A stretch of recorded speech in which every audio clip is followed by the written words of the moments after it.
agora a gente vai fazer a correção da atividade do caderno de português lá no dia 13 de julho, tá? Foi um texto e embaixo tem umas interpretações, umas questões que a gente vai responder e vocês vão ir corrigindo aí conforme a gente vai conversando. Então, vamos lá. Leia o texto abaixo. Curiosidade sobre os refrigerantes.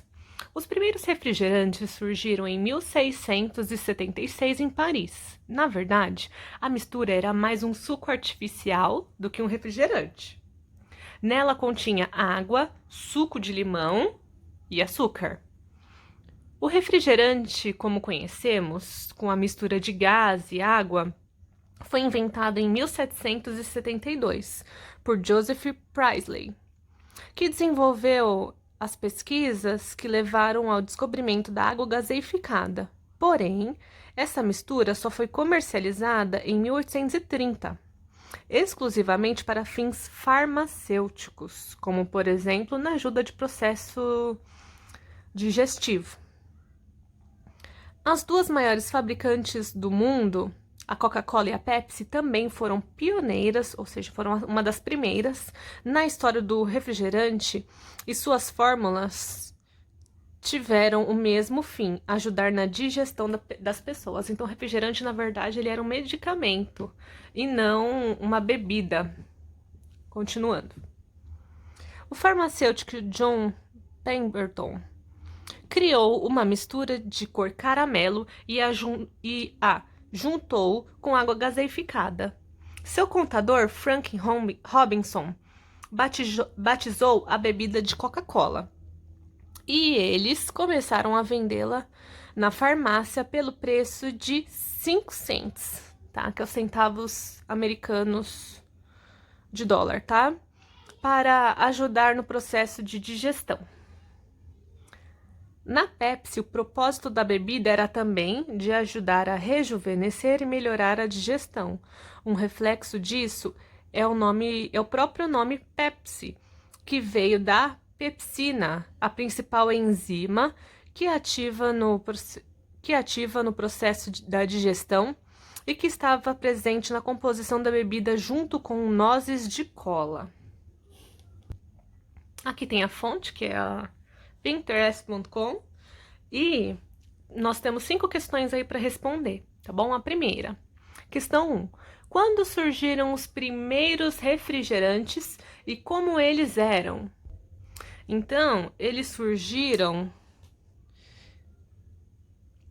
em 1676 em Paris.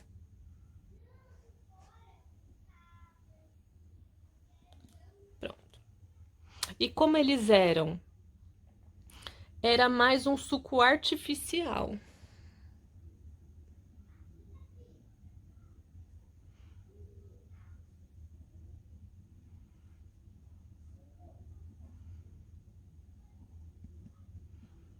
Era mais um suco artificial. Questão 2. Por volta do ano de 1830, qual era a finalidade dessa mistura? A finalidade era fins farmacêuticos, né? Então, vamos lá. Exclusivamente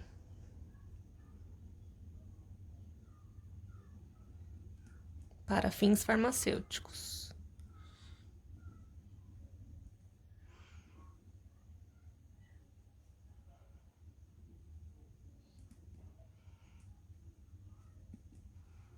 Vai colocando certinho no seu caderno, tá?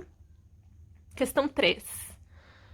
Segundo o texto, quais são as maiores fabricantes de refrigerante do mundo? Essa é fácil, né? A Pepsi e a Coca-Cola.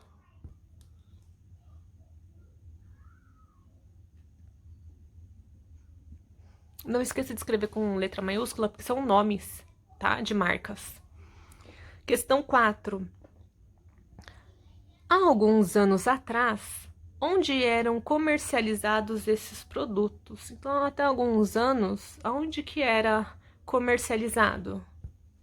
Nas farmácias. Lembra que era um remédio, na verdade?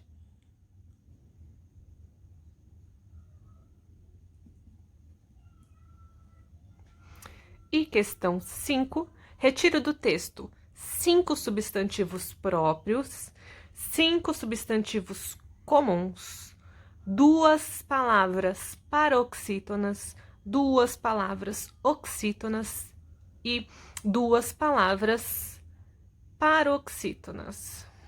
Então, substantivo próprio, comum, proparoxítona, oxítona e paroxítona. Então, começamos pelo substantivo próprio, tá?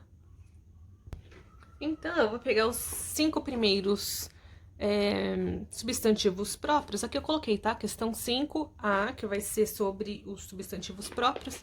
Então, tem, primeiro, Paris, que é o nome de lugar, então é um substantivo próprio. Depois tem o Joseph Priestley, que foi a pessoa que inventou, né? Joseph.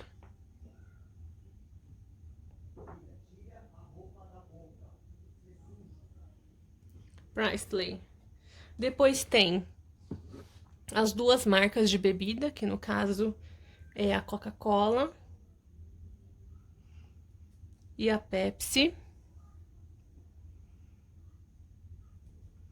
E por último, tem o nome do farmacêutico, John Pemberton.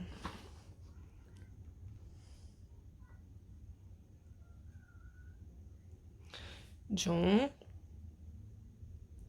Pemberton. Certo? Então, a gente tem aqui esses nomes aqui. Se você colocou outros nomes de outras pessoas, porque eu acho que tem mais um nome aqui, não tem problema, tá bom? O importante é que seja nome de pessoas ou nomes próprios, nome de pessoas, nome de marca, nome de lugar. Aí tem B, substantivos comuns agora. Eu também, no meu aqui, eu vou escrever os 5 primeiros que aparecem pra mim. Lembrando que o substantivo comum é o nome que eu dou pra qualquer objeto, qualquer coisa, tá? Mas que não seja pessoa nem lugar, tá bom? Nem marca. Então, refrigerantes.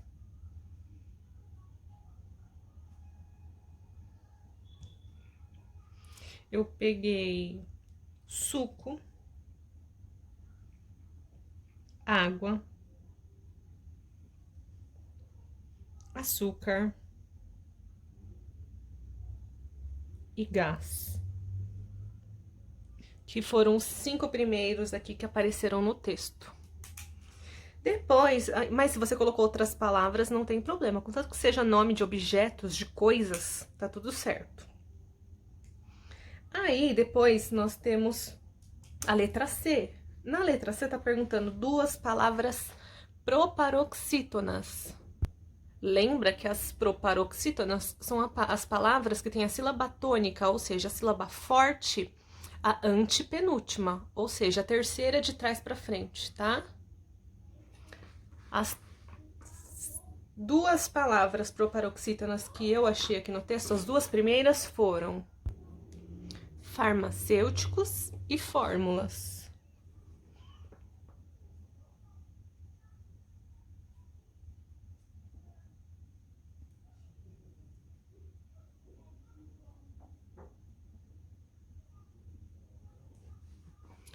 Agora, na letra D, as palavras oxítonas. Oxítonas são as palavras que a última sílaba é a mais forte, a sílaba tônica é a última. Aqui eu peguei, não necessariamente as 2 primeiras, mas eu peguei limão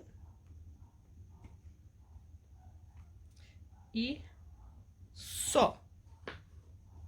Foram as 2 palavras que eu peguei. E agora, na letra E, as palavras paroxítonas, onde as penúltimas sílabas são as sílabas tônicas, ou seja, as sílabas fortes. E eu peguei as 2 primeiras mesmo, que foram as palavras primeiros,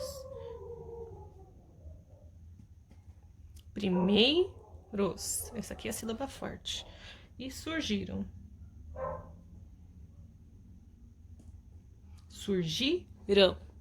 certo? Então, essa daqui foi a atividade do dia 13, agora nós vamos para a atividade do dia 14. E aqui na atividade 14, nós temos uma crônica, né? Então, aqui em cima tá explicando o que é crônica, que vocês já estão carecas de saber. E aí tem o texto, né? Tina espera a primavera. Então, vamos lá. Tina morava em um país no qual o inverno é longo e há muita neve.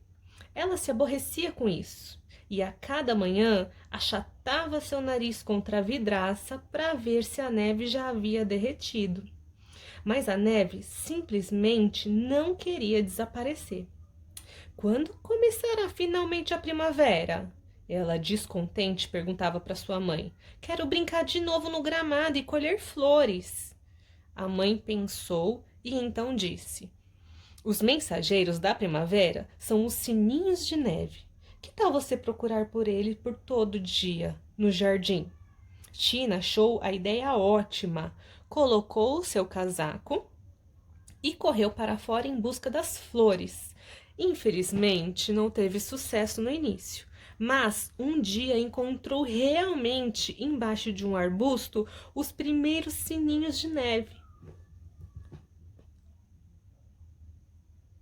Apagou aqui a câmera, mas não tem problema, tá? A gente continua. Os primeiros sininhos de neve. Cuidadosamente, colheu uma flor e correu para junto da sua mãe. Mamãe! Chamou ela alegremente. Os mensageiros da primavera chegaram. O inverno logo acabará. Sua mãe a abraçou e ficou contente com ela. Certa manhã, a neve desapareceu e deu lugar ao sol, que passou a brilhar.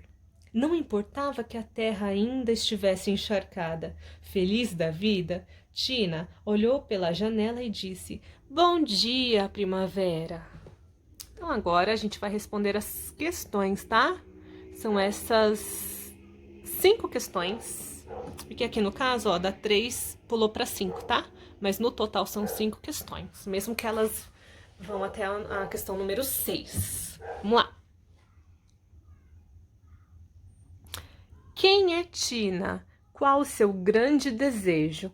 Qual a sua reação quando se aborrecia? Então vamos lá. Tina é uma menina. Então, uma menina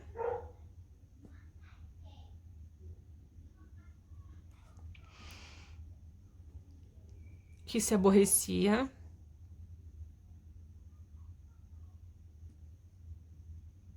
com a neve. Certo? Ela queria a primavera.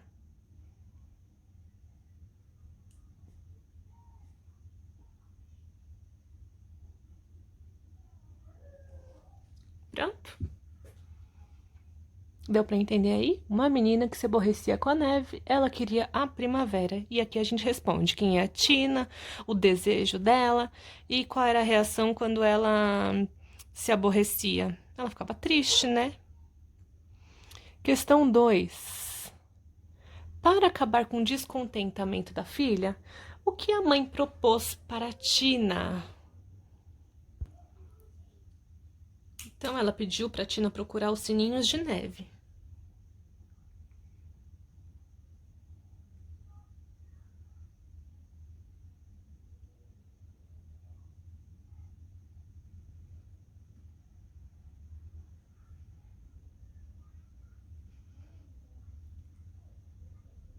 A Tina reagiu ao seu pedido.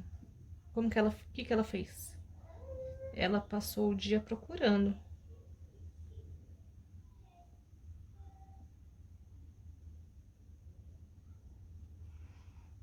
Ela passou o dia procurando. E o que a Tina fez a seguir? Um dia ela encontrou.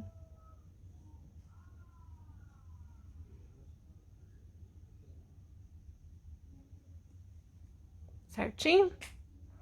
Questão 3. Certo dia, a neve desapareceu e deu lugar ao sol. Como que a Tina ficou? Aqui no texto fala que ela ficou, ó, feliz da vida.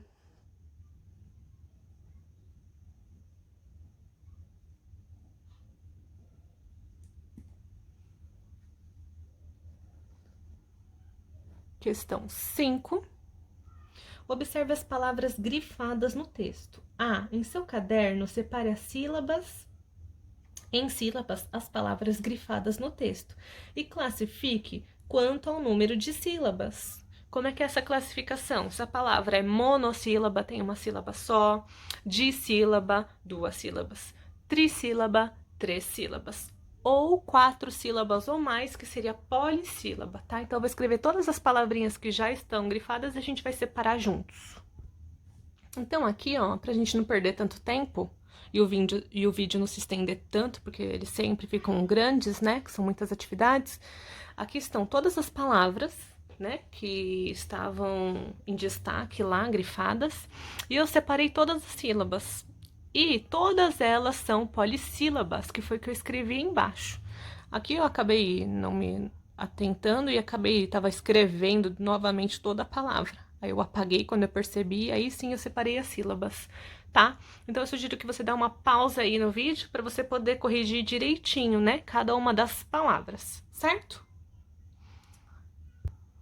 E aqui embaixo, na questão 6, a finalidade desse texto é, aí eu já escrevi, divertir o leitor. E quem narra o texto? Não é nenhum personagem, é uma pessoa de fora que narra o texto. Então, é o narrador, certo? Agora, nós vamos para a atividade do dia 15, que é essa atividade aqui, tá? Questão 1. Leia e complete o poema Amor. Então, como que a gente vai completar o poema? Tem umas palavrinhas aqui, ó, na questão 2, que a gente tem que completar para conseguir completar o poema lá em cima, certo? Então, vamos lá. Transfira as palavras formadas para o poema. A gente vai ver todas as palavras que estão faltando aqui. Então, aqui, pra gente não perder muito tempo, eu já completei todas as palavras, tá bom? Então, 1, amar. 2, planeta. 3, cuidar. 4, amigos. 5, pessoas. 6, doação. Aí, a gente completa, né? Aqui tem os números, certo? 1, 2, 3, 4, 5, 6. E aqui embaixo, ó. Aqui, ó.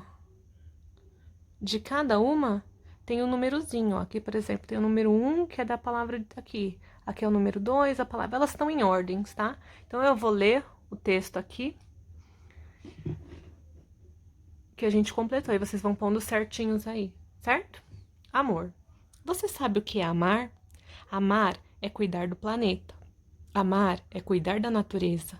Amar é cuidar dos outros. Amar é cuidar de si mesmo. Todos merecem ser amigos, mas nem todos dão amor. Há tantas pessoas abandonadas precisando de calor humano. Quem ama gosta de ficar junto. Os gestos são de doação. Quem ama é feliz porque a maior força do mundo é o amor. Certinho?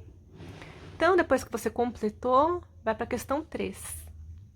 Nesse tempo que estamos vivendo, como podemos demonstrar o nosso amor com o próximo? Aí é uma questão de resposta, ó, resposta pessoal.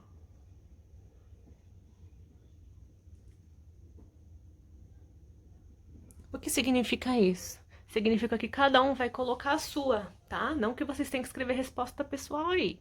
É para vocês darem a sua resposta pessoal. O que você acredita que como nós podemos demonstrar o amor, né? O nosso amor com o próximo. Agora, nossa última atividade desta semana foi no dia 16, né? A atividade também é um texto interpretação. Esse texto se chama Ninguém é Igual a Ninguém, da Regina Otero e da Regina Renault, tá bom? Eu vou ler e depois a gente vai responder. Moro em uma rua que não é grande e nem pequena, e tem gente de todo jeito. Paulinho, meu vizinho da esquerda, é gorducho. Alguns meninos vivem gritando com ele: Paulinho, baleia, saco de areia. Ele chora e chora. Joana, a vizinha da direita, é negra e sempre diz que queria ser branca.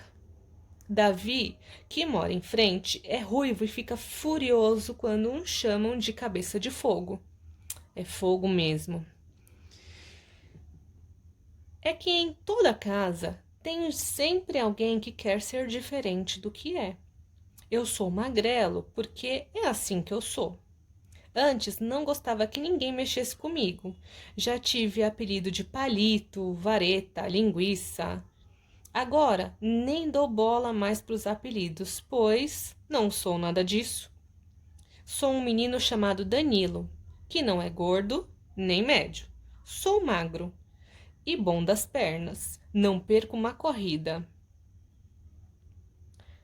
Tenho outro amigo que queria ser o mais inteligente de todos. Ficava nervoso quando alguém aparecia com notas maiores do que as dele. Ora, cada um tem a nota que tem, a casa que tem, a cor que tem. Já pensou se todos fossem iguais? Acho que as pessoas teriam que andar com um nome escrito na testa para não serem confundidos com outras. Então, agora a gente vai responder aqui as questões, tá?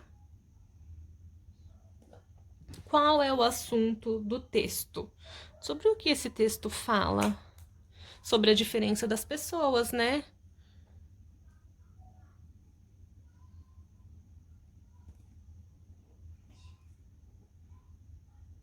Se você colocou alguma resposta mais ou menos parecida com a minha, tá joia. Não precisa usar as mesmas palavras exatamente.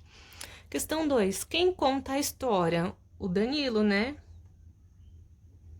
Danilo.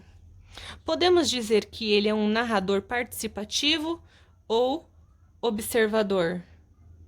Ele é um narrador participativo, porque além dele contar a história, ele está na história, explicando como ele é. Então, narrador participativo.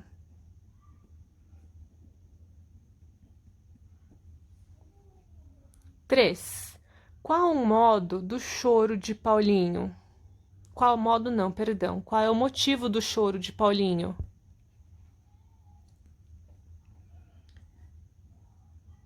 Ele chora porque o xingam. Porque o xingam, certo?